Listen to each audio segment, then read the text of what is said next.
Hello students, welcome to my YouTube channel AV tutorials. और आज हम पढ़ेंगे लास्ट लेक्चर में हमने पढ़ा था ट्रांसपोर्ट इन प्लांट। तो आज हम पढ़ेंगे ट्रांसपोर्ट इन ह्यूमन। तो हमने जैसे पिछले लेक्चर के अंदर बात की थी कि जो प्लांट्स हैं उनको फूड प्रिपेयर करना होता है लीव्स के अंदर, बट वो जो वाटर है वो होता है सॉइल के अंदर। तो वाटर रूट से एब्जॉर्ब करते हैं और फिर उसको पहुंचाते हैं लीव्स तक। क्यों? क्योंकि लीव्स में फोटोसिंथेसिस होनी है, फोटोसिंथेसिस के लिए वाटर चाहिए। इसी तरह से हमारी बॉडी के अंदर फूड का डाइजेशन हम पढ़ चुके हैं। जो फूड डाइजेस्ट होता है स्मॉल इंटेस्टाइन में, तो एनर्जी है जो फूड से वो स्मॉल इंटेस्टाइन में बनती। अब उस एनर्जी को बॉडी के हर पार्ट तक पहुंचाना है। अब वो अपने पाप तो जाएगी नहीं, तो उसके लिए कुछ ना कुछ अरेंजमेंट करनी पड़ेगी। मीन्स हमारी बॉडी के अंदर भी ट्रांसपोर्ट की जरूरत है। ह्यूमन की बॉडी के अंदर भी ट्रांसपोर्ट की जरूरत है। एनर्जी को ट्रांसपोर्ट करना होता है, हार्मोन्स को ट्रांसपोर्ट करना होता है, उसके बाद ऑक्सीजन को ट्रांसपोर्ट करना होता है, बहुत सारे मटेरियल्स को हमारी बॉडी में ट्रांसपोर्ट करना होता है। तो अब हमारी बॉडी के अंदर ट्रांसपोर्ट कैसे होता है वो आज हम पढ़ेंगे इस लेक्चर के अंदर। तो देखिए हम स्टार्ट करते हैं ट्रांसपोर्ट इन ह्यूमन। तो what is the meaning of transport? आपको पता है, एक प्लेस से दूसरे प्लेस पे जाना। तो अब जो ट्रांसपोर्ट है, ट्रांसपोर्ट इन ह्यूमन,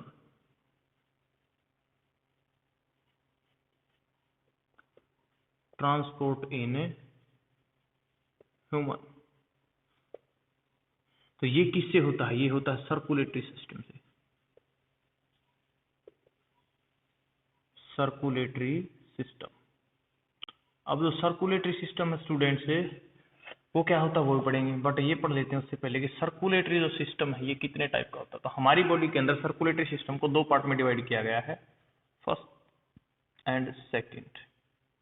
अब जो फर्स्ट को हम कहते हैं, जो आप सभी को पता भी होता है, पढ़ के भी आए हो, ब्लड सर्कुलेटरी सिस्टम।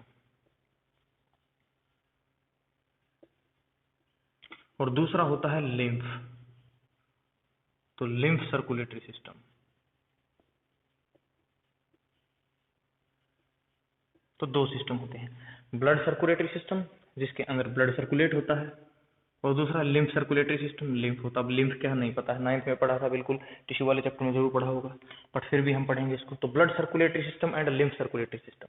तो हम स्टार्ट करते हैं सर्कुलेटरी सिस्टम को। अब what is the meaning of circulatory system? ऐसा ऑर्गन सिस्टम हमारी बॉडी के अंदर है जो डिफरेंट मटेरियल्स को पूरी बॉडी में सर्कुलेट करता है, ट्रांसपोर्ट करता है, उसको बोलते हैं हम सर्कुलेटरी सिस्टम। तो ब्लड सर्कुलेटरी, सबसे पहला टाइप हमारा ब्लड सर्कुलेटरी सिस्टम। तो ब्लड सर्कुलेटरी सिस्टम क्या है? तो ब्लड सर्कुलेटरी सिस्टम हम लिखते हैं ऑर्गन सिस्टम। पहली बात तो क्या है? Organ system. ऑर्गन सिस्टम जो क्या करता है, ऑर्गन विच सर्कुलेट्स, या फिर हम कह सकते हैं transport, which transport blood in our body, in our body. तो जो हमारी बॉडी के अंदर ब्लड को सर्कुलेट करता है, ब्लड को पूरी बॉडी में सर्कुलेट, पूरी बॉडी में ट्रांसपोर्ट करता है, उसको हम कहते हैं ब्लड सर्कुलेटरी सिस्टम। तो अब हम पढ़ते हैं कि ब्लड सर्कुलेटरी सिस्टम के कंपोनेंट्स क्या होते हैं। तो डेफिनेशन हमने देख ली, डेफिनेशन पूछी नहीं जानी है एग्जाम में तो इसको एक्सप्लेन करवाएंगे आपको। तो इसके लिए देखते हैं ब्लड सर्कुलेटरी सिस्टम। तो इसके लिए हम पढ़ते हैं, जैसे हमने जाइलम फ्लोएम को पिछले लेक्चर्स में पढ़ा था, उसी तरह से हम इसको पढ़ते हैं। ब्लड सर्कुलेटरी सिस्टम क्या है? कंपोनेंट्स। तो कंपोनेंट्स क्या होते हैं ब्लड सर्कुलेटरी सिस्टम के? तो ब्लड सर्कुलेटरी सिस्टम के कंपोनेंट्स हैं स्टूडेंट, जो फर्स्ट है इसका ब्लड, नाम से ही ब्लड। सेकंड है इसका ब्लड वेसल्स, और जो थर्ड है स्टूडेंट वो है हार्ट। तो तीन चीजों से मिलकर बना है अपना ब्लड सर्कुलेटरी सिस्टम।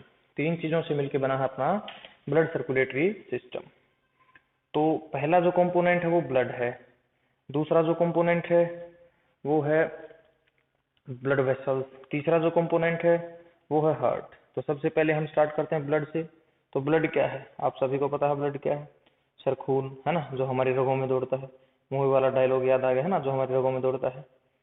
तब तक मैं मेरे सर्कुलेटरी सिस्टम को थोड़ा सा ठीक कर लेता हूँ। जो मेरा मार्कर है उसमें बेचारे में थोड़ी सी इंक कम रह गई है, तो मैं उसकी सर्कुलेशन पहले बढ़ा लेता हूँ और फिर मैं आपको बताता हूँ ब्लड सर्कुलेटरी सिस्टम को। तो तब तक आप थोड़ा सा टेस्ट कर लीजिए। जी हाँ, और ये मार्कर भी आपसे ये कह रहा है कि मैं बहुत ज़्यादा इंक लूँगा।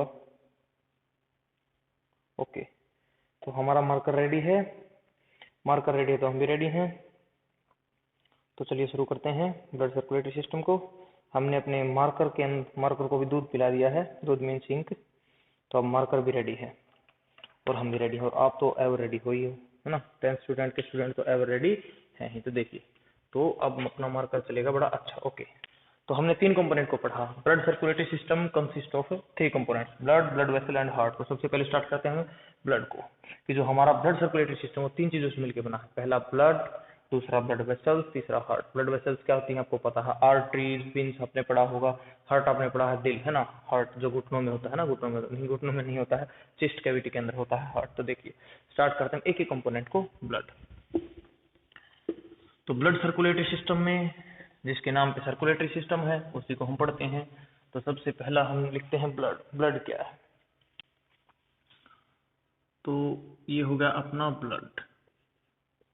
ब्लड क्या है, blood is a red coloured, कैसा होता है, red coloured fluid which flows in our blood vessels, in our, या सीधा लिख लेते हैं in our body। जो एक रेड कलर का लिक्विड जो हमारी बॉडी के अंदर फ्लो होता रहता है, सर्कुलेट होता रहता है, उस रेड कलर लिक्विड को हम बोलते हैं ब्लड। आपने पढ़ा है। अब जो ब्लड है वो कितना होता है, ये भी आपसे पूछ सकते हैं। तो 7% of body weight, 7% of body weight एक अडल्ट में, जिसकी एज 18 प्लस है, 18 है, उसकी बॉडी में अगर आप ब्लड की परसेंटेज निकालोगे तो उसकी बॉडी का जो वेट है, उस वेट का 7% होता है ब्लड। जैसे मान लेते हैं किसी की बॉडी का जो वेट है वो 100 है, जो 100 क्या है, बॉडी वेट। अब इसका 7%, अब इसका 7% कितना हो जाएगा, 7, तो 7 kg या फिर लीटर में आप कहोगे क्या हो जाएगा, ब्लड। तो मतलब बॉडी वेट का 7%, ये नहीं कि 7 लीटर, अप्रोक्सीमेट होता है। एवरेज सभी की अगर हम लेते हैं तो अप्रोक्सीमेट ये आता है 5 to 6 लीटर, या इसको हम लिख लेते हैं 4.5 to 5.5 लीटर। ये होता है एक अडल्ट की बॉडी में। वैसे हर की बॉडी में डिफरेंट होगा, हमने इसलिए रेंज लिखी है, लगभग इतना ही आता है। तो ये होता है ब्लड, ये होगी ब्लड की अमाउंट। अब बढ़ते हैं ब्लड के कंपोनेंट, अब पढ़ते हैं ब्लड के कंपोनेंट। तो देखिए, हम ब्लड के कंपोनेंट को पढ़ देते हैं कि जो ब्लड है वो किन किन चीजों से मिलकर बना है। आज हम इसी को जान लेते हैं, ब्लड। तो ब्लड की कंपोनेंट फर्स्ट होती है ब्लड सेल्स। ब्लड सेल्स की बजाय आपको वर्ड लिखा मिलता है कॉर्पसल्स। ब्लड कॉर्पसल्स भी, आप सेल्स की बजाय कॉर्पसल्स ज्यादा वर्ड यूज होता है बायो के अंदर। तो बस सेल्स का, ब्लड सेल्स का के लिए हम पर्टिकुलर वर्ड यूज करते हैं कॉर्पसल्स, और किसी के लिए नहीं, ब्लड की सेल्स के लिए। दूसरा होता है इसके अंदर प्लाज्मा, दूसरा इसके अंदर होता है प्लाज्मा। तो 2 मेन कंपोनेंट है ब्लड के, ब्लड सेल्स या फिर ब्लड कॉर्पसल्स या फिर प्लाज्मा। तो अब हम पढ़ते हैं ब्लड सेल्स को। देखिए, तो ब्लड सेल्स जो होती हैं वो 3 होती हैं। पहली होती है आरबीसी, पढ़ के आए हैं। डब्ल्यूबीसी, ये भी 9th में पढ़ी थी। प्लेटलेट्स, ये भी 9th में पढ़ा था। तो 3 कंपोनेंट हो गए ब्लड सेल्स की। ब्लड सेल्स की 3 टाइप्स होगी, आरबीसी, डब्ल्यूबीसी, प्लेटलेट्स। अब आरबीसी को क्या बोला जाता है, आरबीसी को, डब्ल्यूबीसी को, इनको डिटेल में हम पढ़ते हैं। पहले बस हम बेसिक ब्लड को इंट्रोड्यूस कर लेते हैं कि blood is a red colour liquid that flows in human bodies via blood vessels is called blood. It is 7% of body weight, 4.5 to 5.5 litres in adult. उसके बाद कंपोनेंट क्या होते हैं, तो ब्लड सेल्स एंड प्लाज्मा। तो blood cells कितने type की, 3 types की। क्या क्या, RBC, WBC, platelets and plasma. तो पहले हम छोटे से टॉपिक को कंप्लीट करें, चलो प्लाज्मा को भी पढ़ लेते हैं। तो प्लाज्मा के अंदर क्या है, प्लाज्मा क्या है, ये है fluid part of blood. Fluid part of blood, जो ब्लड के अंदर लिक्विड पार्ट है जिसकी वजह से ब्लड फ्लो हो पाता है, उस पार्ट को हम बोलते हैं प्लाज्मा। तो fluid part of blood therefore give fluidity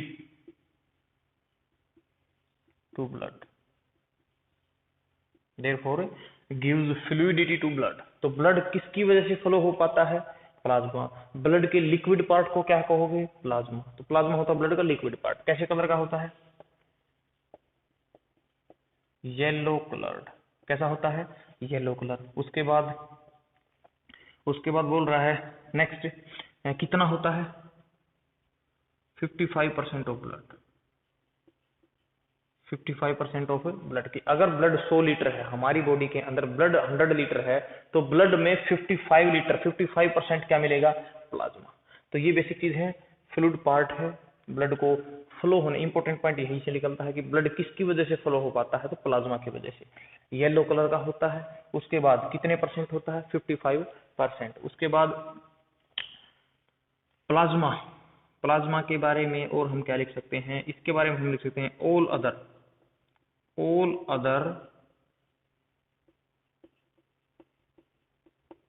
components of a blood are present in plasma। कि ब्लड के जो दूसरे कंपोनेंट है, ब्लड के जो दूसरे कंपोनेंट है, वो भी किसके अंदर होते हैं? प्लाज्मा के अंदर। तो मेनली बेसिक से सबसे मेन कंपोनेंट है वो प्लाज्मा ही है। तो ये काम है प्लाज्मा का। सारी चीजें जो ट्रांसपोर्ट करता है, देखिए प्लाज्मा, आरबीसी, डब्ल्यूबीसी, प्लेटलेट, इन ये हर बॉडी के हर पार्ट तक पहुंचती हैं, या बॉडी के हर पार्ट तक ऑक्सीजन पहुंचती है। ऑक्सीजन को कौन पहुंचाता है? आरबीसी। आरबीसी किसके अंदर है? प्लाज्मा के अंदर। मीन सारे मटेरियल्स को कौन ट्रांसपोर्ट करता है? प्लाज्मा। तो मेन फंक्शन इसका हम ये भी लिख सकते हैं, transport all material. All material का मतलब RBC, WBC, platelets, waste etcetera, सारी चीजें। तो ये था पहला पार्ट, हमने पढ़ लिया प्लाज्मा। तो देखिए मैं अगर आपको बताऊं कि जो ब्लड है, ये मैंने एक टेस्ट ट्यूब ले ली, ये मैंने ले ली एक टेस्ट ट्यूब। टेस्ट ट्यूब आप समझते हैं, लैब के अंदर कभी भी गए हो तो टेस्ट ट्यूब आपको पता होगा। ये मैंने एक टेस्ट ट्यूब ले ली, ओके। और इस टेस्ट ट्यूब के अंदर मैंने ब्लड लिया था। अब ब्लड के कंपोनेंट को हमने अलग कर दिया। तो यहाँ से क्वेश्चन ये भी पूछा सकता है कि how components of blood are separated. Components of blood का मतलब है प्लाज्मा, आरबीसी, डब्ल्यूबीसी, प्लेटलेट्स, कैसे अलग किए जाते हैं? तो आप बोलोगे सेंट्रीफ्यूगेशन से। कौन से प्रोसेस से? सेंट्रीफ्यूगेशन से। तो सेंट्रीफ्यूग के अंदर, एक मशीन के अंदर मैंने टेस्ट ट्यूब कैसे रखा, गोल गोल घुमा, 9th में पढ़ा होगा अपने, गोल गोल ऐसे घुमाते हैं, सारे अलग होते हैं। सबसे जो ऊपर आता है, सबसे जो ऊपर कंपोनेंट आता है, और जो सबसे ज्यादा भी होता है, जो सबसे ज्यादा भी होता है, तो ये पार्ट 55% क्या होता है? प्लाज्मा। और जो फिर एक पतली सी लेयर आती है व्हाइट कलर की, 1%, इसको बोलते हैं हम क्या? डब्ल्यूबीसी प्लस प्लेटलेट्स, और जो सबसे नीचे पार्ट होता है वो था आरबीसी। कितने परसेंट? 44%। कितने परसेंट? 44%। तो ये होते हैं ब्लड के component, plasma, WBC plus platelets, साथ में आरबीसी। सबसे नीचे आरबीसी, बीच में प्लेटलेट्स है, डब्ल्यूबीसी, साथ में प्लाज्मा। तो डब्ल्यूबीसी और प्लेटलेट्स मिलके 1%, प्लाज्मा अकेला 55% और आरबीसी 44%। तो ये कंपोनेंट्स होते हैं ब्लड के। किसके कंपोनेंट्स हैं? ब्लड के। तो हमने क्या लिया था इसके अंदर? ब्लड। और फिर ब्लड की हमने क्या की? ब्लड की हमने की सेंट्रीफ्यूगेशन।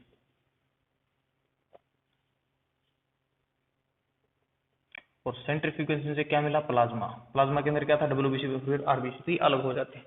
तो ये थे ब्लड के कंपोनेंट्स। तो प्लाज्मा के बारे में हमने पढ़ लिया है। अब हम पढ़ते हैं ब्लड सेल्स के बारे में। अब हम पढ़ते हैं ब्लड सेल्स में। तो इरेज कर रहा हूं मैं प्लाज्मा को। तो देखिए हम पढ़ रहे हैं ब्लड सेल, बड़ा ही इंपॉर्टेंट टॉपिक है ब्लड सेल। तो ब्लड सेल्स को, इसको भी मैं इरेज ही कर लेता हूँ, एक टेबल बना लेते हैं हम, आसानी हो जाएगी थोड़ी सी पढ़ने में। तो ब्लड कार्पसल्स को हम पढ़ रहे हैं। ब्लड सेल्स कितने टाइप की होती हैं ये पढ़ रहे हैं हम। तो हमने हेडिंग डाल दी ब्लड सेल्स, या फिर क्या बोल सकते हैं, ब्लड कॉर्पसल्स, ओके। कितने टाइप की होती हैं? 3 टाइप की। पहली टाइप क्या है? आरबीसी। दूसरी टाइप क्या है? डब्ल्यूबीसी। तीसरी टाइप क्या है? प्लेटलेट्स। 3 टाइप हमने पढ़ ली, सॉरी पढ़ रहे हैं। तो देखिए आरबीसी, तो एक्सपेंड कर लेते हैं। आरबीसी को हम क्या कहते हैं? Red blood cell, red blood cell. उसके बाद डब्ल्यूबीसी को हम क्या कहते हैं? White blood cells. Okay, platelets को प्लेटलेट्स ही कहते हैं, उसमें ये पॉइंट हम नहीं लिखेंगे। तो जो रेड कलर की सेल्स होती हैं ब्लड के अंदर उनको बोला जाता है आरबीसी। व्हाइट कलर की जो ब्लड सेल्स होती हैं उनको बोला जाता है व्हाइट ब्लड सेल, डब्ल्यूबीसी। तो देखिए आरबीसी का जो कलर है वो कैसा होता है? रेड। इनका जो कलर है वो कैसा होता है? व्हाइट। वो कैसा होता है? व्हाइट। उसके बाद उसके बाद आरबीसी हो गया, डब्ल्यूबीसी। उसके बाद देखिए इनका स्पेशल नाम होता है। तो जो आरबीसी है उनका स्पेशल नाम होता है बायोनेम, जो बायोलॉजिस्ट कहते हैं। तो बायोनेम आरबीसी का क्या था? एरिथ्रोसाइट।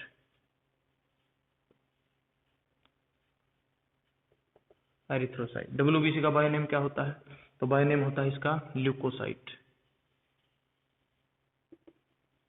ल्यूकोसाइट। और प्लेटलेट्स का क्या होता है? थ्रोम्बोसाइट।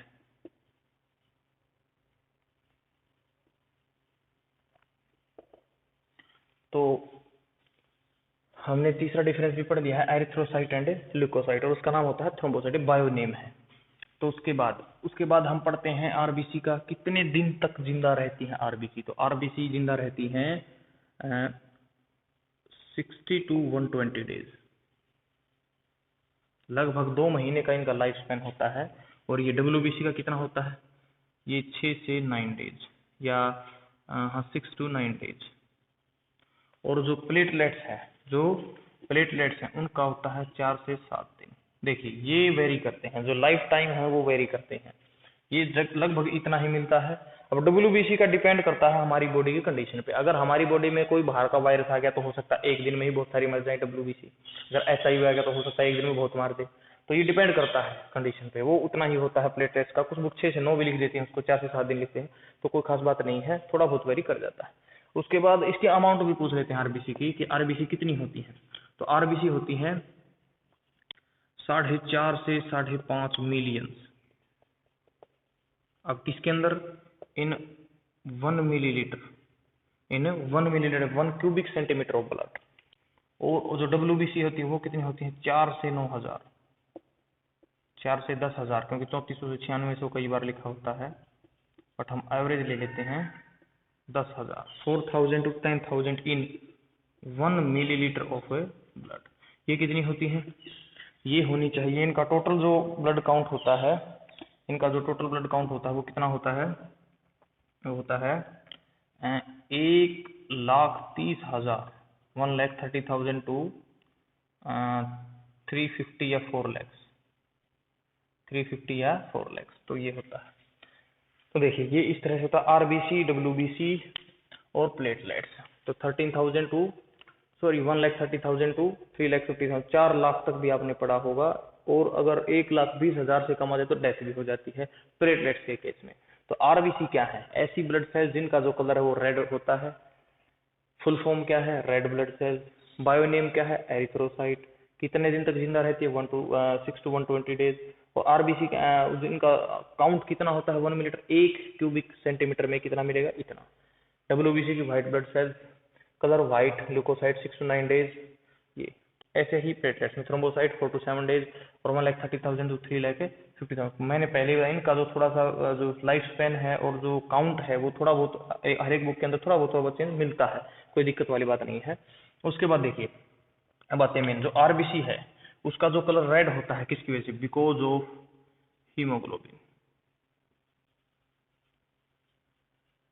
जो आरबीसी का रेड कलर होता है किसकी वजह से? Because of haemoglobin.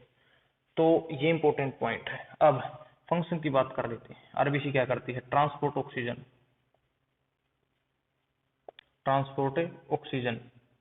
By the help of haemoglobin को शॉर्ट फॉर्म में एच भी लिख देते हैं।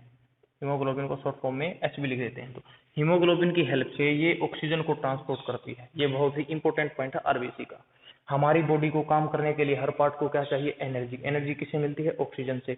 तो ऑक्सीजन को हर पार्ट तक कौन पहुंचाता है? ब्लड में कौन? आरबीसी पे कौन? हीमोग्लोबिन। तो एक हीमोग्लोबिन का मॉलिक्यूल होता है वो 4 ऑक्सीजन के मॉलिक्यूल्स को बाइंड करता है। एक हीमोग्लोबिन पे 4 ऑक्सीजन आके जुड़ जाते हैं और फिर वो हीमोग्लोबिन ट्रांसपोर्ट होता रहता है। तो इस तरह से बहुत सारे ऑक्सीजन की अमाउंट को हीमोग्लोबिन ट्रांसपोर्ट करता है और आते वक्त CO2 को ले आता है। जाते वक्त तो O2 ले जाता है, आते वक्त CO2 बोला, आते वक्त मैं खाली नहीं आऊंगा, CO2 को ले आता है। तो दोनों चीजों को ट्रांसपोर्ट कर देता है हीमोग्लोबिन। तो transport O2 by the help of haemoglobin. वैसे हीमोग्लोबिन मैं आपको पहले पढ़ा चुका, शायद मैंने डाइजेस्टिव सिस्टम वाले पार्ट के अंदर हीमोग्लोबिन बताया था कितनी अमाउंट होनी चाहिए मेल के अंदर, कितनी फीमेल के अंदर। तो हीमोग्लोबिन हम पढ़ चुके। होता क्या है, आयरन कंटेनिंग प्रोटीन, ये भी मैं बता चुका। तो अब आरबीसी के अंदर जो ट्रांसपोर्ट ऑफ ऑक्सीजन कर पाती है आरबीसी, किसकी वजह से, हीमोग्लोबिन की वजह से। अब इसी से रिलेटेड हम लिख लेते हैं कि लैक ऑफ आरबीसी। अगर आरबीसी की कमी होगी तो हम इस बीमारी को नाम दे देते हैं एनीमिया। एनीमिया, इस बीमारी को हम नाम देते हैं एनीमिया। एनीमिया। तो what is anaemia? Lack of RBC. Malaria जब हमारे को हो जाता है तो मलेरिया का जो पैथोजन है प्लाज्मोडियम, वो आरबीसी पे अटैक करता है। तो आरबीसी की कमी हो जाती है हमारी बॉडी में। तो जब मलेरिया होता है तो एनीमिया होती है। तो एनीमिया की कमी को बोलते हैं लैक ऑफ आरबीसी, को बोलते हैं हम एनीमिया। सॉरी, आरबीसी की कमी को हम बोलते हैं एनीमिया। तो ये दोनों पॉइंट हमारे को लिखने हैं, यहाँ पे हमारे को आना चाहिए। उसके बाद जो डब्ल्यूबीसी है, डब्ल्यूबीसी का फंक्शन हम देख लेते हैं। तो डब्ल्यूबीसी क्या करती है? WBC fight against disease, fight against disease, या इस पॉइंट को हम ऐसे भी लिख सकते हैं, प्रोवाइड इम्यूनिटी। Provide immunity. अब इम्यूनिटी क्या होती है आपको पता होनी चाहिए। इम्यूनिटी होती है बीमारियों से लड़ने की ताकत। हमारी बॉडी की बीमारियों से लड़ने की ताकत को हम बोलते हैं इम्यूनिटी। तो हमारी बॉडी को इम्यूनिटी देती है, या फिर क्या कह सकते हैं, फाइट अगेंस्ट डिजीज। और यही रीजन है, इसी वजह से देयरफॉर कॉल्ड पोलिसमैन, या फिर पोलिसमैन कहने का मन ना करे तो सोल्जर। कई स्टूडेंट कह देंगे सर मैं तो सोल्जर भी नहीं कहूंगा, तो सोल्जर की बजाय आप कह दो गार्ड। तो देयरफॉर कॉल्ड पोलिसमैन, सोल्जर और guard of human body, of our body. तो आपसे कोई पूछे कि हमारी बॉडी की जो सेल्स होती हैं, ब्लड सेल्स, उनमें से हमारी बॉडी को गार्ड कौन करती है, हमारी बॉडी को बीमारियों से कौन बचाती है? तो आप बताओगे डब्ल्यूबीसी बचाती है। इसीलिए पुलिसमैन कह दो जो हमारी रक्षा करते हैं। अभी कोरोना के टाइम पे देखिए सबसे अच्छा जो काम कर रहे हैं डॉक्टर और पुलिसमैन, है ना। तो आप जहाँ पे भी आपको पुलिसमैन नजर आए या फिर आपका कोई भी डॉक्टर आता है, तो डॉक्टर तो वैसे जनरली नहीं आ रहे हैं थे, वो पेशेंट के पास ही जा रहे हैं। बट आपके गाँव के अंदर जो पुलिसमैन है, जो पुलिस वाले आते हैं, तो उनकी आपको रिस्पेक्ट करनी चाहिए, क्योंकि वो हमारे को अब इतनी जो बहुत ही जबरदस्त बीमारी चली हुई कोरोना, उससे हमारे को बचाने में हेल्प कर रहे हैं। अपनी लाइफ का रिस्क लेके वो हमारे को बचा रहे हैं। इसलिए जहां भी मिले रिस्पेक्ट करें। अगर आपके गांव में ड्यूटी लगी है तो जो खाने का मटेरियल है, पीने का मटेरियल है, वो उनको सप्लाई करें, उनको भी बड़ा अच्छा लगेगा। और उनकी सबसे बड़ी हेल्प ये है कि आप अपने घर पे रहें, उनकी भी हेल्प हो जाएगी, उनकी ड्यूटी में भी हेल्प हो जाएगी। तो वो हमारी बहुत ज्यादा हेल्प कर रहे हैं, तो हमारे को उनकी कर रही है। तो आप ये चीज का ध्यान रखेंगे। तो पुलिसमैन हमारी बॉडी का, सोल्जर और गार्ड कौन है? डब्ल्यूबीसी। तो ये था डब्ल्यूबीसी के बारे में। उसके बाद है प्लेटलेट्स। तो क्या प्लेटलेट्स का भी कोई फंक्शन है? बिल्कुल। प्लेटलेट्स क्या करते हैं? प्लेटलेट्स का फंक्शन है these clot blood at the time of injury. देखिए आप सभी ने देखा है कि जब भी हमारे को चोट लगती है, कोई भी हमारी बॉडी में कट लग जाता है, तो ब्लड आने लग जाता है। अब अगर क्या हो, वो ब्लड आता ही रहे, वो ब्लड क्लोट ना हो, वो ब्लड आना बंद ना हो। तो देखिए अगर ब्लड आना बंद नहीं होगा तो हमारी बॉडी का सारा ब्लड तो बाहर चला जाएगा, हमारी हो जाएगी डेथ। तो इट मीन्स उस ब्लड को रोकना है। अब ब्लड रुकता कैसे? ब्लड की क्लोटिंग। ब्लड है ना, धीरे धीरे ब्लड की सेल्स जमा होने लग जाते हैं। कौन सी सेल्स? प्लेटलेट्स।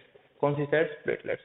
तो जो प्लेटलेट्स हैं वो जब चोट लगती है, ऐसा नहीं कि कभी भी जमा देगी। देखिए अगर बिना चोट के जमाने लगी तो हमारे ब्लड वेसल्स के अंदर ब्लड क्लोट हो जाएगा, हम वैसे ही डेथ हो जाएगी। बट इंजरी के टाइम पे, जब भी इंजरी लगती है, तो जो प्लेटलेट्स हैं वो हमारे ब्लड को जमाने में हेल्प करती हैं, विटामिन के की हेल्प से। आपने पढ़ा होगा, वैसे डिटेल की चीजें हैं, बाद में बताएंगे। तो ये हो गया प्लेटलेट्स। तो प्लेटलेट्स अब इंजरी के टाइम पे ब्लड को जमा करते हैं। तो क्या इनकी वजह से कोई बीमारी होती है? बिल्कुल, इनकी वजह से एक बीमारी होती है जिसको हम बोलते हैं रॉयल डिजीज, या फिर उसको बोलते हैं हीमोफीलिया। तो लैक ऑफ प्लेटलेट्स, या फिर इसको हम बोल सकते हैं if blood does not clot at required time,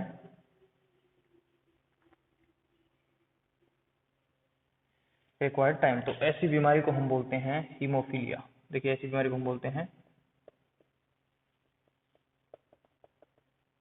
haemophilia.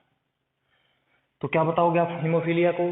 Haemophilia एक ऐसी डिजीज है जिसके अंदर ब्लड इंजरी के टाइम पे जितने वक्त में जनरली जमता है, जितने वक्त में ब्लड क्लॉट होता है, उस टाइम पे नहीं होगा। कंसीडर कर लीजिए कि ब्लड जनरली 1 से 1.5 मिनट के अंदर, 2 मिनट के अंदर ब्लड क्लॉट हो जाता है। अगर हमारे को चोट लगी है तो 1-1.5 मिनट के बाद ब्लड क्लॉट होना, ब्लड फ्लो होना बंद हो जाता है, जम जाता है।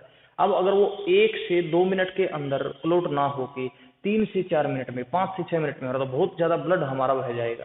ऐसी डिजीज को कि जब ब्लड प्रॉपर टाइम पे क्लॉट नहीं होता है, रिक्वायर्ड टाइम पे क्लॉट नहीं होता है, तो उस बीमारी को बोलते हैं हीमोफीलिया, लैक ऑफ प्लेटलेट्स। तो इसको आप बताएंगे हीमोफीलिया डिजीज क्या है, किसकी वजह से? प्लेटलेट्स। तो अब हम बात कर लेते हैं, और पॉइंट भी इसके अंदर बन सकता है। एक पॉइंट हम कह सकते हैं आरबीसी है, उसकी जो शेप होती है, आरबीसी की शेप होती है बाइकनकेव,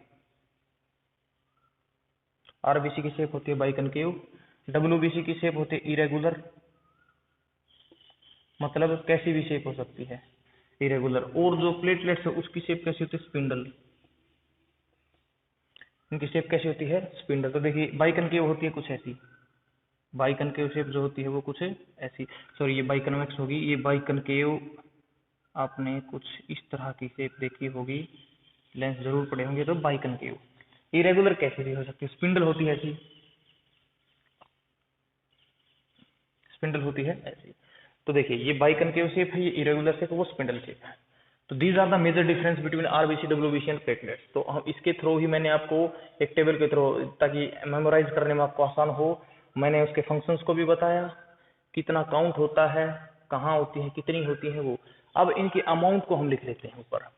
जो आरबीसी हैं वो होती हैं 44% ऑफ ब्लड, आरबीसी जो होती हैं वो होती है 44% ऑफ ब्लड।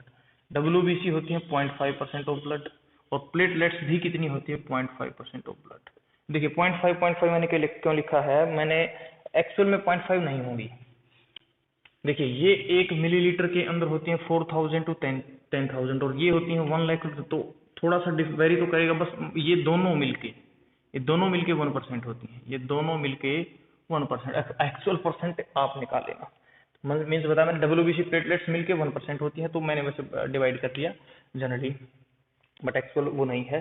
तो आरबीसी, डब्ल्यूबीसी, प्लेटलेट्स। तो ऐसी ब्लड सेल्स ब्लड के अंदर जिनका कलर रेड होता है उनको आरबीसी बोलते हैं, व्हाइट वाले को डब्ल्यूबीसी। कितनी होती है, बायोनेम क्या है, कितने दिन तक जिंदा रहती है, 1 मिलीलीटर में कितना है, काम क्या है, नहीं होंगी तो बीमारी कौन सी हो, शेप क्या है, ये सारे पॉइंट्स आरबीसी, डब्ल्यूबीसी और प्लेटलेट्स के अंदर हमने सारे पढ़े हैं। तो अब एक क्वेश्चन मैं पूछता हूँ, एचआईवी जो एड्स है उसका जो वायरस है वो कहाँ अटैक करता है? वो अटैक करता है डब्ल्यूबीसी, हमारे इम्यून सिस्टम में, डब्ल्यूबीसी को खत्म कर देता है। इसीलिए एचआईवी का जो पेशेंट है उसके बॉडी में छोटी सी बीमारी भी बड़ी बन जाती है, सिंपल जो फीवर है वो भी मलेरिया बन जाता है। तो इस तरह से हमने पढ़ा है कि ब्लड सेल्स और ब्लड कार्पेसल्स कितनी होती हैं ब्लड के अंदर सेल्स, उनका बायोनेम क्या है, तीनों सारे पॉइंट्स क्लियर हैं। तो आप इन सभी पॉइंट्स को ध्यान रखेंगे। अब आरबीसी हमने, ब्लड सेल्स हमने पढ़ ली, दूसरा कंपोनेंट पढ़ लेते हैं ब्लड का, प्लाज्मा, वो भी पढ़ लिया सर। अब सर्कुलेटरी सिस्टम का सेकंड कंपोनेंट पढ़ते हैं। हमने ब्लड को पढ़ लिया है, बट ब्लड वेसल्स को भी कंप्लीट, छोटा सा टॉपिक है, बिल्कुल परेशान मत होइए आप, ज्यादा लंबी वीडियो नहीं होगी। और देखिए जितना ज्यादा टाइम आप वीडियो को दोगे उतना ज्यादा नॉलेज आपको वीडियो देगी। तो अब हम पढ़ते हैं, किसको पढ़ते हैं हम? अब हम पढ़ते हैं second component blood circulatory system. ये है ब्लड सर्कुलेटरी सिस्टम। इसका फर्स्ट कंपोनेंट हमने क्या पढ़ा था? ब्लड। और अब हम पढ़ते हैं इसका second component, that is blood vessels. Blood vessels क्या होती है? ब्लड वेसल्स पाइप, डक्ट या फिर pipe in our body, through which blood circulates. हमारी बॉडी के अंदर ब्लड को सर्कुलेट करवाने के लिए, ब्लड को एक बॉडी पार्ट से दूसरे बॉडी पार्ट तक पहुंचाने के लिए डक्ट और पाइप होती हैं, डक्ट या फिर पाइप होती हैं। उन पाइप्स को हम कहेंगे ब्लड वेसल्स। अब कितनी होती हैं? जो ब्लड वेसल्स हैं वो होती हैं आर्टरीज, वो होती हैं आर्टरीज, वो होती हैं वेन्स, वो होती हैं क्या, वो होती हैं कैपिलरीज, होती हैं कैपिलरीज। तो arteries, veins and capillaries, arteries, veins and capillaries. तो इनको भी हम पढ़ देते हैं। आर्टरीज, वेन्स एंड कैपिलरीज क्या होती हैं? तो देखिए पढ़ते हैं। तो मैं आपसे पूछूं कि व्हाट आर ब्लड वेसल्स, तो आप बताएंगे pipe in our body which transport blood. फिर पूछेंगे आपसे कि how many types of blood vessels are there in our body. तो हमारी बॉडी में टाइप्स ऑफ ब्लड वेसल्स कितनी हैं? तो ब्लड वेसल्स की हम क्या पढ़ रहे हैं? टाइप्स। हम क्या पढ़ रहे हैं? टाइप्स। तो जो टाइप्स वो कितनी है? फर्स्ट हमने लिख ली आर्टरीज, हम लिख लेते हैं आर्टरीज। सेकंड हम लिख लेते हैं वेन्स, सेकंड हमने लिख ली वेन्स। और थर्ड हम लिख लेते हैं, थर्ड हमने लिख ली क्या? Capillaries, capillaries. तो आर्टरीज, वेन्स एंड कैपिलरीज। तो सबसे पहले हम पढ़ते हैं आर्टरीज को। अब देखिए आपने कई बार बायो के अंदर डायग्राम देखे होंगे, उन डायग्राम के अंदर आपको पूरी बॉडी के अंदर एक पतले पतले वायर से बिछे हुए नजर आएंगे। जो वायर लाइक स्ट्रक्चर उन डायग्राम्स में दिखाते हैं वो होती क्या है? आर्टरीज। कैसी? रेड कलर की। तो इनका जो कलर होता है वो कैसा होता है? रेड। विंस का जो कलर होता है वो कैसा होता है? ब्लू, या फिर ग्रीन कलर से भी दिखा देते हैं, ब्लू। ओके, तो रेड कलर की दिखने वाली पाइप हमारी बॉडी में आर्टरीज, ब्लू कलर की दिखने वाली विंस। अब जो आर्टरीज हैं वो होती क्या है? एक्चुअल में डेफिनेशन क्या है? ये होती हैं blood vessels which carry blood from heart to body parts, heart to body parts, parts नहीं सॉरी पार्ट्स। ओके, तो ऐसी ब्लड वेसल्स जो ब्लड को हार्ट से कहाँ लेके जाएं? Body part. देखिए ये लेफ्ट साइड में हार्ट होता है, यहाँ से अगर हैंड तक कोई लेके जा रही है तो वो आर्टरी है, हार्ट से पैर तक कोई लेके जा रही है तो आर्टरी। तो हार्ट से किसी भी बॉडी पार्ट में ये डायरेक्शन होती है आर्टरी की। अब विंस में क्या हो जाएगा? इसके अपोजिट। ये भी क्या होती हैं? ब्लड वेसल, जो विच क्या करती हैं? विच कैरी, किसको कैरी करती हैं? ब्लड। विच कैरी ब्लड कहाँ से? फ्रॉम बॉडी पार्ट्स, उल्टा, फ्रॉम ए बॉडी पार्ट्स, किसको? हार्ट को। इनका उल्टा है। अब देखिए एक ब्लड वेसल तो हार्ट से हैंड तक लेके गई, अब हैंड से दूसरी ब्लड तक हार्ट तक लेके आती है तो उसको हम बोलते हैं वेन्स। तो वेन्स इस डायरेक्शन में, आर्टरीज इस डायरेक्शन में। तो ये तो आर्टरीज ऐसी होती हैं जो हार्ट से बॉडी पार्ट तक लेके जाती हैं, वेन्स ऐसी होती हैं जो बॉडी पार्ट से हार्ट तक लेके जाती हैं। इंपॉर्टेंट बात। तो उसके बाद देखिए अब ये जो हार्ट के अंदर ब्लड होता है वो होता है ऑक्सीजनेटेड, बॉडी पार्ट तक जो पहुंचाते हैं। तो ये कैरी प्योर ब्लड, अगर प्योर ब्लड के बजाय आपको मिलेगा ऑक्सीजनेटेड ब्लड।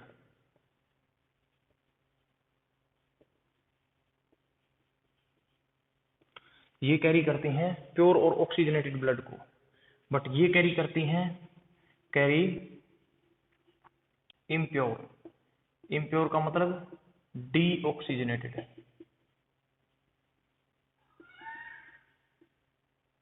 Deoxygenated blood. तो देखिए ये इम्प्योर ब्लड को लेके आती है। देखिए जो हार्ट है उसके अंदर प्योर ब्लड है, लंग्स से आता है, प्योर हो जाता है, ऑक्सीजन मिली, जिसमें जिस ब्लड के अंदर ज्यादा ऑक्सीजन है उसको हम बोलते हैं प्योर ऑक्सीजनेटेड।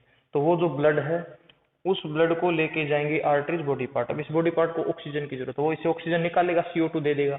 अब जिस ब्लड के अंदर CO2 ज्यादा ऑक्सीजन कम उसको बोलते हैं डीऑक्सीजनेटेड।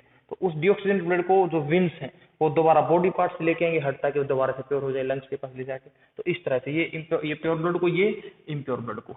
अब इंपॉर्टेंट पॉइंट यहाँ से एक और आता है, their walls are thick, their walls are thick, but their walls are thin than arteries। कहने का मतलब ये है, देखिए मैं एक डायग्राम बना रहा हूँ, ये आर्टरीज है, ये एक ब्लड वेसल्स है, ओके, कहाँ से आ रही है, हार्ट से, कहाँ को जा रही है, body part, BP blood pressure नहीं, बॉडी पार्ट। तो अब ये जो ये है जी, इसको बोलेंगे हम आर्टरी, इसको बोलेंगे हम आर्टरी। अब देखिए जो आर्टरी है, इसकी जो वॉल्स हैं, इसकी जो वॉल्स हैं, ये इसकी जो वॉल्स हैं, वॉल्स, तो ये जो वॉल्स हैं इसकी दोनों, ये अच्छी खासी थिक हैं, ये काफी थिक वॉल्स हैं। जबकि इसके केस में अगर मैं यही डायग्राम बनाऊं, ये हमने विंस मान ली, कहां से कहां आ रही है, बॉडी पार्ट से किसकी तरफ जा रही है, हार्ट की तरफ, ये डायरेक्शन है, ठीक है, बॉडी पार्ट से हार्ट की तरफ। अब इनकी जो ये वॉल्स हैं, इनकी जो ये वॉल्स हैं, ये होती हैं थिन, डायग्राम से आपको क्लियरली समझ आ रहा होगा, ये होती हैं थिन, ये होती हैं थिन। तो ये वॉल्स, ये ऊपर वाली नीचे वाली, तो इनकी जो वॉल्स हैं ये थिन होती हैं, वेन्स की, आर्टरीज की थिक होती हैं। ऐसा क्यों? Because their walls are thick because receive blood at higher pressure, receive blood at a higher pressure from heart। इनके केस में उल्टा है, their walls are thin than arteries because receives blood at a lower pressure from body part, from BP means body part, from body part। तो देखिए जो ये हैं, इनसे ब्लड आता है हार्ट से, हार्ट में जब हार्ट पंपिंग करता है तो हार्ट से जब ब्लड निकलता है वो बहुत ज्यादा प्रेशर पे होता है, वो बहुत ज्यादा प्रेशर पे होता है। ये मान लिया आर्टरीज है, इनके वॉल्स थिक है, यहाँ से ये हार्ट है, हार्ट से ब्लड आ रहा है, तो जब ये ब्लड आएगा तो इनके ऊपर बहुत ज्यादा प्रेशर लगाएगा। अब इतना ज्यादा प्रेशर है, उस प्रेशर को इन पतली वॉल से सर्वाइव नहीं किया जा सकता, बियर नहीं किया जा सकता। अगर इतनी वॉल्स जितनी मोटी होंगी इतना आसानी से प्रेशर को वो ले पाएंगे। तो ब्लड है जो वो इनके ऊपर बहुत ज्यादा प्रेशर लगाता है, उस प्रेशर के साथ सर्वाइव करने के लिए कि ये फटे ना, ताकि आर्टरीज फटे ना, उस प्रेशर को सहन करने के लिए, बियर करने के लिए इनकी वॉल्स कैसी होती हैं, थिक। जबकि यहाँ पे केस उल्टा है, यहाँ पे जो बॉडी पार्ट से ब्लड आ रहा है, ये विंस मान ली हमने, ये विंस मान ली, अब ये बॉडी पार्ट है, अब यहाँ से जो ब्लड आ रहा है वो आराम से आ रहा है, वो बिल्कुल आराम से आ रहा है, तो कम प्रेशर लगाएगा। उस प्रेशर को थिन वॉल्स से, पतली वॉल्स के साथ भी सहा जा सकता है। इसलिए जो विंस हैं उनकी जो वॉल्स है वो पतली होती हैं, जो आर्टरीज हैं उनकी वॉल्स वो होती हैं मोटी। तो इस पॉइंट को आप ध्यान रखो। तो ये डिफरेंस है मेजर आर्टरीज एंड विंस में। आर्टरीज क्या है, रेड कलर की पाइप, विंस क्या है, ब्लू कलर की पाइप। किसकी वजह से? क्योंकि उनके अंदर जो ब्लड है वो प्योर और इम्प्योर होता है। तो अब आर्टरीज के अंदर ये हार्ट से बॉडी पार्ट तक लेके जाती हैं, ये बॉडी पार्ट से हार्ट तक लेके जाती हैं। उसके बाद बोल रहा है ये कैसा ब्लड लेके जाती हैं, प्योर या फिर ऑक्सीजन, जिसमें ऑक्सीजन ज्यादा है। ये कैसा, इम्प्योर या फिर डीऑक्सीजनेटेड। उसके बाद बोल रहा है जो ये है, इनकी जो वॉल्स हैं वो थिक होती हैं, इनकी वॉल्स थिन होती हैं। क्यों होती है मैंने बताया। अब पढ़ लेते हैं कैपिलरीज क्या है, अब पढ़ लेते हैं कैपिलरीज क्या है। तो कैपिलरीज क्या होती हैं, very thin walled blood vessels which connects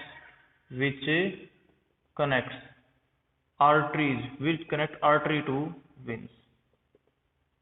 जो आर्टरीज और वेन्स को जोड़ती हैं। देखिए ये हमने मान ली आर्टरी, ये हमने मान ली वेन्स।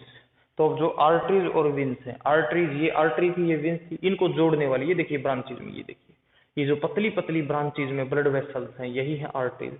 तो वेन्स और आर्टरीज के बीच में जो ब्लड वेसल प्रेजेंट है, वेरी थिन वॉल, बहुत पतली पतली, ये तो बहुत मोटी है, तो वो होती है कैपिलरीज, वो होती है कैपिलरीज। अब देखिए जैसे ये मैंने बना दिया एक छोटा सा डायग्राम, ये है आर्टरी और इधर से आ रही है वेन, इधर से आ रही है वेन, ये आर्टरी है, ये वेन है।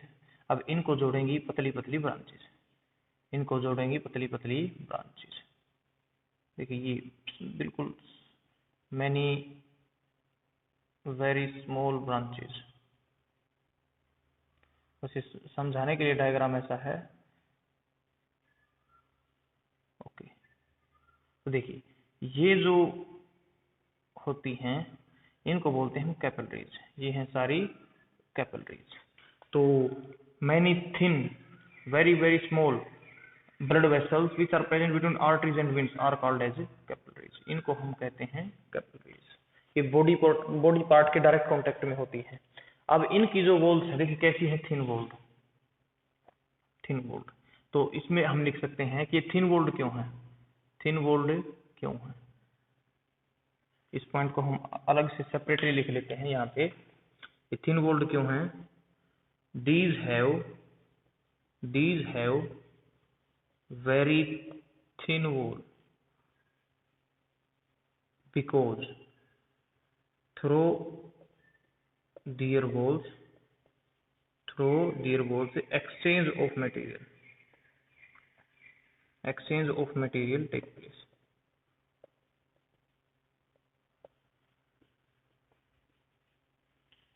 ब्लड में से बॉडी पार्ट के पास जानी है ऑक्सीजन और बॉडी पार्ट से आनी है CO2। ब्लड में से अमाइनो एसिड हम बॉडी सेल्स को दे रहे हैं, बॉडी सेल्स हमारे को वेस्ट दे रही है। तो मीन्स जो जरूरी मटेरियल है वो बॉडी पार्ट के पास जा रहा है, जो वेस्ट है वो वापस ब्लड में आ रहा है। ये सारा जो एक्सचेंज ऑफ मटेरियल है वो किसके साथ होता है, ना आर्टरीज के साथ ना वेन्स के साथ, सिर्फ और सिर्फ किसके साथ, कैपिलरीज। तो capillaries are direct contact in body parts. Capillaries are direct contact in body parts. तो बॉडी पार्ट्स के साथ ये मान लो बॉडी पार्ट्स है तो कैपिलरीज जुड़ी हुई है। तो अब बॉडी पार्ट से कैपिलरीज में जो मटेरियल जाएगा और बॉडी पार्ट से कैपिलरीज में, कैपिलरीज से बॉडी पार्ट में, बॉडी पार्ट से कैपिलरीज में, जो मटेरियल आए जाएगा ये किसके थ्रू जाएगा, कैपिलरीज। तो अब अगर इनकी वॉल्स मोटी मोटी हुई तो वो मटेरियल आसानी से ऑस्मोसिस करके डिफ्यूजन करके जा नहीं पाएगा। तो इसलिए इनकी वॉल्स का पतला होना जरूरी है। और इनकी वॉल्स में छोटे छोटे पोर्स होते हैं, इनकी वॉल्स में छोटे छोटे पोर्स होते हैं, उनके थ्रू मटेरियल का एक्सचेंज होता है। तो वॉल्स वॉल पतली होती हैं, थिन पोर्स होते हैं, छोटे छोटे पोर्स होते हैं, जिसकी वजह से मटेरियल का एक्सचेंज हो पाता है। तो ये होती हैं main types of blood vessels, arteries, veins and capillaries. तो आपसे पूछ सकता है आर्टरीज के बारे में, कैसी आर्टरी, मेन सबसे बड़ी आर्टरी कौन है, तो आपको बताओगे एओर्टा। एओर्टा। उसके बाद आपसे पूछेगा वेन्स, कौन सी वेन, सबसे मेन वेन, आप क्या बताना, वेना कैवा। आपको बताना है वेना कैवा। तो हमारी बॉडी में सबसे बड़ी वेन कौन सी है, वेना कैवा। हमारी बॉडी में सबसे बड़ी आर्टरी कौन सी है, एओर्टा। कहाँ होती है हम कल पढ़ेंगे। तो ये था आज का लेक्चर, जिसके बारे में हमने पढ़ा, किसके बारे में पढ़ा, हमने पढ़ा सर्कुलेटरी सिस्टम के बारे में। तो हमारी बॉडी के अंदर जो ट्रांसपोर्ट है वो कौन करता है, सर्कुलेटरी सिस्टम। सर्कुलेटरी सिस्टम कितने होते हैं, 2, blood circulatory system, lymph circulatory system. आज कौन सा पढ़ा, ब्लड सर्कुलेटरी सिस्टम के कितने पार्ट हैं, 3। कौन कौन से, ब्लड वेसल्स एंड हार्ट। तो हमने 2 कंपोनेंट पढ़ लिए, ब्लड को भी डिटेल में पढ़ लिया और हमने पढ़ लिया किसको, और हमने पढ़ लिया क्या है अपना ब्लड वेसल्स को। एक रहता हार्ट, तो हार्ट को हम पढ़ते हैं कल। आई होप आपको समझ आया होगा, आपने नोट्स अच्छे से प्रिपेयर